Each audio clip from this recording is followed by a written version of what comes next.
Operation spider web के बाद से पुतिन यूक्रेन पर 4 बड़े हमले कर चुके हैं। अब रूसी राष्ट्रपति 5वां और सबसे बड़ा हमला करने वाले हैं। ये हमला अगले 100 घंटे में हो सकता है। ये रूसी एयरबेस के इंतकाम का आखिरी एपिसोड होगा, जिसके बाद यूक्रेन दोबारा रूसी जमीन को नहीं दहला पाएगा।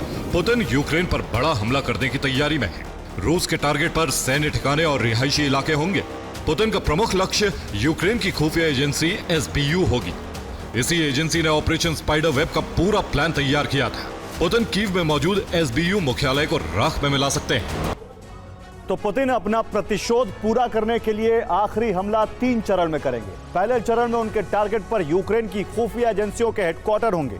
रूस बैलिस्टिक मिसाइलों के जरिए SBU, GUR और विदेश में खुफिया जानकारी इकट्ठा करने वाली यूक्रेनी एजेंसी SZR के हेडक्वार्टर को तबाह कर देंगे, ताकि यूक्रेन के खुफिया तंत्र को पूरी तरह खत्म किया जा सके। UEM Jaipur is a perfect target for prospective students aspiring for good jobs, good education with future-ready skills. हमले के दूसरे चरण में पुतिन कीव को निशाना बनाएंगे।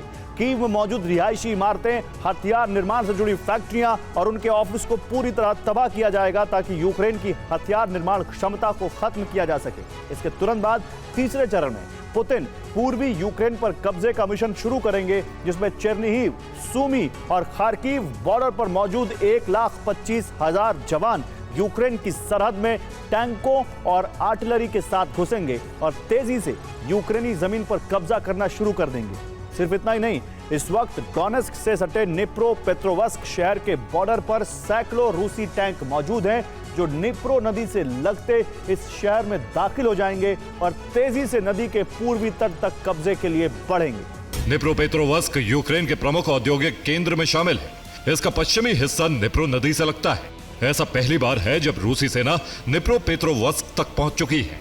इसे यूक्रेन सेना की सबसे बड़ी हार के तौर पर देखा जा रहा है। आज तक यूक्रेन और रूस के बीच इस क्षेत्र में कभी जमीनी जंग नहीं हुई।